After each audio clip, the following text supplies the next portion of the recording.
বিধানসভা ভোট নিয়ে কি ভাবনা চিন্তা করছেন? এবার বিধানসভা ভোটটা বামপন্থীদের কাছে অত্যন্ত গুরুত্বপূর্ণ। তার কারণ আপনারা দেখেছেন এবার বিধানসভা ভোটে যেভাবে বিজেপি এবং তৃণমূল একে অপরে হিন্দু এবং মুসলমানের যেভাবে দাঙ্গা লাগিয়ে যেভাবে ভোটটাকে প্রথমে পার করতে চাইছে, এই জায়গাটাই আপনার হচ্ছে বেকারদের চাকরির সমস্যা, আপনার হচ্ছে 26,000 যে চাকরি আপনার হচ্ছে চলে গেল তাদের সমস্যা, তার সঙ্গে সঙ্গে আপনার হচ্ছে শিল্প কলকারখানা পশ্চিমবঙ্গে নেই দীর্ঘদিন ধরে।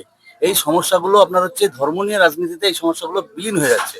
তাই আমাদের বামপন্থীদের কাছে এটা একটা বিরাট চ্যালেঞ্জ। এই সময়কালে বেকারের চাকরির সমস্যা, বেকারদের আপনার হচ্ছে চাকরি, তার সঙ্গে পরিযায়ী শ্রমিকদের সমস্যা, সেই সমস্যাগুলোকে এবার রাজনৈতিক ময়দানে নিয়ে এসে সামনের সারিতে দাঁড়িয়ে লড়াই করে আমাদের বামপন্থীদের কাছে এটা একটা বিরাট চ্যালেঞ্জ। বিধানসভা ভোটে এবার আপনার বামপন্থীদের জয় সুনিশ্চিত হবে।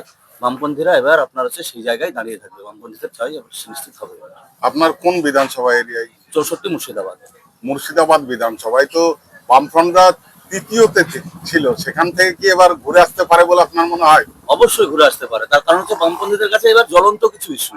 আপনার হচ্ছে বিজেপি এখানে রানিং যে বিধায়ক, সে বিধায়ক তার যে কাজ, সে কাজ সে যথেষ্ট করতে পারেনি। তার সঙ্গে আপনার হচ্ছে তৃণমূলের যিনি প্রার্থী, তিনি হচ্ছেন আপনার হচ্ছে 2016 সালে বামপন্থীদের ভোট নিয়ে জয়যুক্ত হয়েছিলেন। তিনি দলবদল করে আপনার হচ্ছে তৃণমূলের টিকিটে লড়াই করছেন। আর মুর্শিদাবাদের মানুষ আপনার হচ্ছে দলবদলুদেরকে সেরকম জায়গা দেয় না। মুর্শিদাবাদের মানুষ মির্জাফরের দেশ বলে মুর্শিদাবাদ পরিচিত, সেই জায়গা থেকে মির্জাফরের দেশ থেকে যে পরিচিত, সেই জায়গাতে মুর্শিদাবাদের মানুষ বেরিয়ে আসতে চাইছে। তাই দল বদলুদের মুর্শিদাবাদে কোনো ঠাঁই নেই। মুর্শিদাবাদে বামপন্থীরা ভালো রেজাল্ট করবে। এই যে এই বছরের নির্বাচনে যেভাবে ধর্মীয় মেরুকরণ হচ্ছে এবং তার মানে সেখান থেকে বাদ যায়নি আপনার মুর্শিদাবাদ বিধানসভা কেন্দ্রেও, তো সেখানটায় কিভাবে আপনারা বামপন্থীরা তার প্রতিরোধ করবেন বলে মনে হচ্ছে?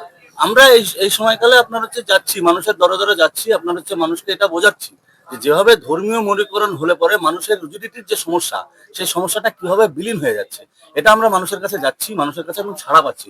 এবং ধর্মীয় রাজনীতি নিয়ে মুর্শিদাবাদের মানুষকে ডিভাইডেশন করা যাবে না। এটা হচ্ছে মুর্শিদাবাদের মানুষ, এখানে আপনার হচ্ছে নবাবের দেশ। এই জায়গাটা আপনার হচ্ছে মুর্শিদাবাদের মানুষ প্রতিনিয়ত ধর্মীয় যে মেরুকরণ, সেই জায়গা থেকে বারবার বেরিয়ে এসেছে, তার বিভিন্ন জায়গার প্রমাণ আছে। তাই ধর্মীয় মেরুকরণ দিয়ে মুর্শিদাবাদের মানুষকে ডিভাইডেশন করা যাবে না। তাই বামপন্থীদের আপনার হচ্ছে আগামী দিনে বামপন্থীরা এই জায়গায় ভালো একটা জায়গায় যাবে বিধানসভা নির্বাচনে, এটা আমরা আশা করছি। তার মানে এবার নির্বাচনে আপনারা বড্ড আশাবাদী, শূন্য কি কাটবে? অবশ্যই শূন্য কাটবে। বামপন্থীদের এবার আপনার হচ্ছে যে প্রার্থী তালিকা, আপনার তৃণমূলের প্রার্থী তালিকা দেখেছেন, বিজেপির প্রার্থী তালিকা দেখেছেন, এবং তৃণমূলের প্রার্থী তালিকা হিসাবে আপনার হচ্ছে চোরেরা ঠাঁই পেয়েছে। আর বামপন্থীরা আপনার হচ্ছে তরুণ তোরতাজা মুখ, এবার বিধানসভা ভোটের যে প্রার্থী তালিকা, সেই প্রার্থী তালিকা আপনার হচ্ছে উঠে এসেছে। অবশ্যই আমরা আশাবাদী এবার যে শূন্য যে গেরোয়া, সেই গেরোয়া এবার বামপন্থীরা কাটাতে পারবে। কাটাতে পারবে। অনেক অনেক ধন্যবাদ।